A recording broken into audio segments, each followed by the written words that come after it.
So let's talk about 2025 investing strategies and key market insights to smartly invest for next year. Wish you again a happy new year. Let's first start our video with what have been returns in 2024. So if you look at the market, in terms of indices, Sensex and Nifty have given around 8 to 8.5% returns, while Nasdaq has given you around 31%. Dow Jones has given 13% returns, while S&P 500 has given 24% returns. So when it comes to Indian markets, it started really well, and then during interim budget in February, it fizzled away, and then it was in a consolidation phase. Later, when elections happened, markets went up after exit polls, and then it came down when there was no majority for the government.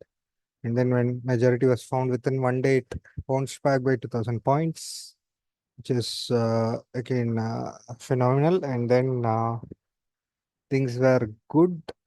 August, September were really good, and Nifty hit all-time high of around 26,400 plus. But then some fundamentals were not great.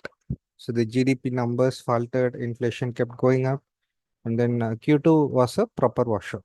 So October and November, almost all the companies listed in Nifty and Sensex started delivering results. Most of them were poor and some of them were pathetic to say the least.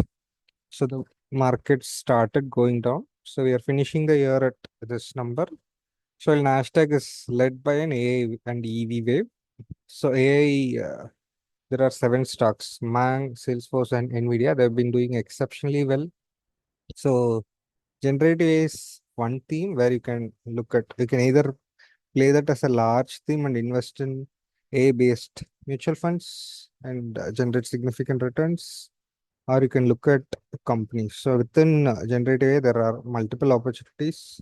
Generative AI hardware, which is companies like Nasdaq, and then AI infrastructure, which comprises companies that support the infra like data security companies, data companies, etc., which play a pivotal role in AI going up. And then you have application layer where you can use it for various use cases, and then you have vertical where you can use it across different industries. So we are just starting the AI boom. So it is expected to become $1 trillion industry. So for long term, you can play the AI wave, though it is overvalued at this point of time. It is going to give significant returns in the next 5 to 7 years because generative AI is at around 100 to $150 billion now. It is expected to go to $1 trillion. So Nasdaq has given phenomenal returns. So if you look at the overall numbers, what does it tell you? It is always good to have a diversification. If you have been focusing only on Indian stocks, then you may have missed out this way. So that is why you should at least have some mutual funds that are investing in US, like Parag Parikh Fund, where they have 30 to 35% investment in the US markets, which can basically diversify. It can also give you better returns. So let's go to commodities. So what happened in the commodities market? So within commodities, you can see that gold has given better returns than Nifty. And silver has also given far better returns, 20.85%, 17.25%. Even copper has given returns that is better than FT, that is better than FD. And then the surprise winner is natural gas. So natural gas went up by 53.66%. So we spoke in an earlier video about graphite. So this is the beauty of commodities. If you play it right, within a few months or a couple of years, you can make 10x to 20x with very low risk.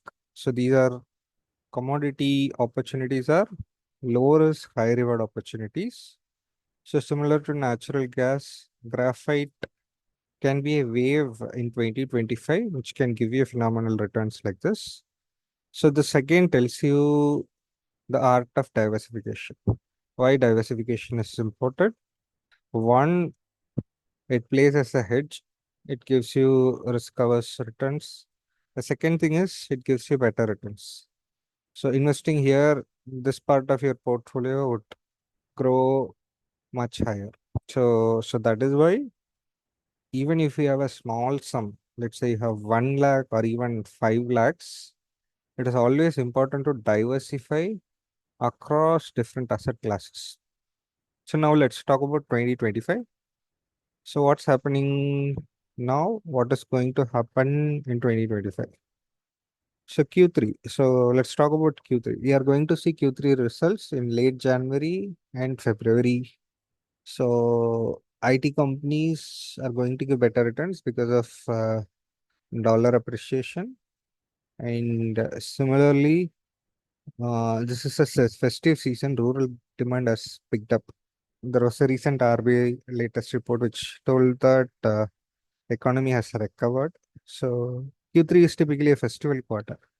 So Diwali, Onam, Christmas, New Year. So the spending is very high. It is typically good for B2C companies, consumer durables, electrical appliances, speakers, any commodity, FMCG, all these companies who had very poor results are expected to come up with better results. So the numbers, even actual numbers, I spoke to a lot of distributors. They all said it is optimistic. The numbers are very good in October and November. So we can see a very good spike in selective stocks that are coming up with good results. So what is going to happen? This is what you can basically play the strategy for short-term trade. So there are companies like Crompton Greaves, companies like VGuard, they are expected to show very, very good results. So you can trade those companies. You can buy a VGuard or a Crompton February options, and you can do that just before the result day or a couple of days before the result day, which will make sure that it will give you very good results, very good returns within a couple of days if the results are really good. So all these are short-term trading bets, which can actually. So if we dig deeper and if we keep looking at the numbers like auto sales, so, everything will give you a better picture. So all the numbers are definitely better than Q2 and going to be on par with YoY returns when you compare it with Q3 of last financial year. So you can do some quick trades in January and February across large cap consumer durables and electrical appliances, FMCG stocks, which can actually give you good money within a short period of time. But what's happening in the long term? The US economy might get into a recession. So there are multiple problems there. One, inflation is a huge risk. Inflation is still not at a place where it has cooled off. That is one problem. The second problem, though the inflation is not cooling down much, interest rate cuts have been happening. So we had a 50 bps rate cut in November and a 25 bps rate cut in December. But the cautious stance is there is going to be only two rate cuts in 2025. We may head into a stagflation situation where the inflation will remain high and growth will also taper. Even if you do rate cuts, nothing is going to change. So it could be similar to 2007. It could be similar to 1980s inflation-led recession. So all these aspects will continue to play a role in Indian market. So if something bad happens, you might see very huge sell-off in the US, which will be reflected in India because FAs will keep pulling out money, FPAs will also keep pulling out money.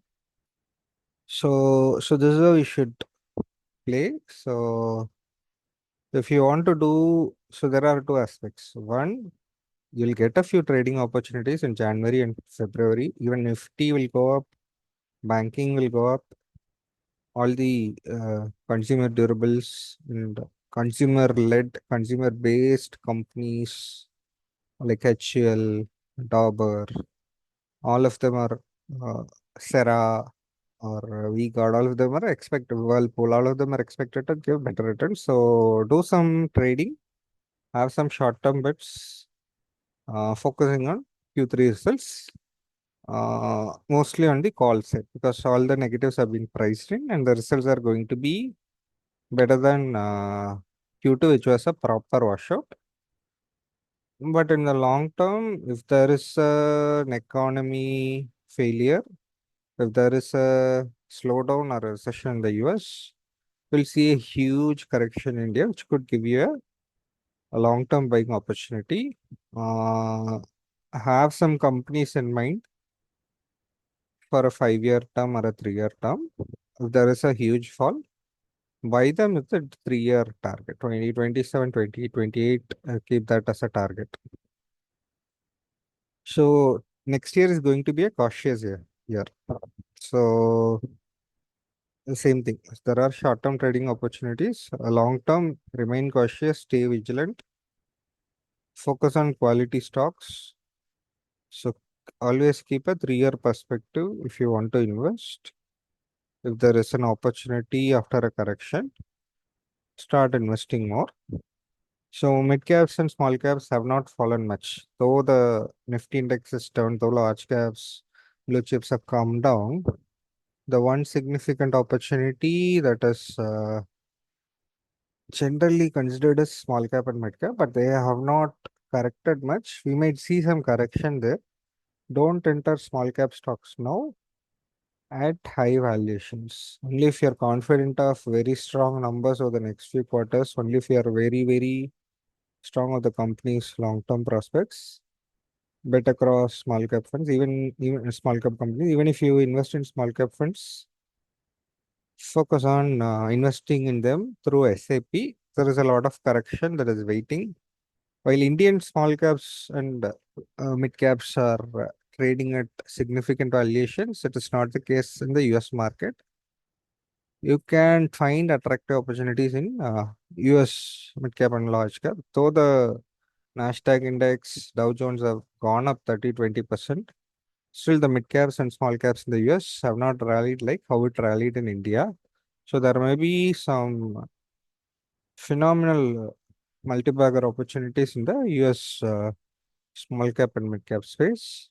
If you have an eye for such stocks, you can keep uh, reading them and you can invest there. If you have any interesting companies, you can keep posting it in comment section. We'll do a review of it. So yeah, wish you a very, very happy new year 2025. I wish you achieve something great as an investor in the next year. Have a great investing year. Enjoy the year. Happy New Year. Bye, everyone.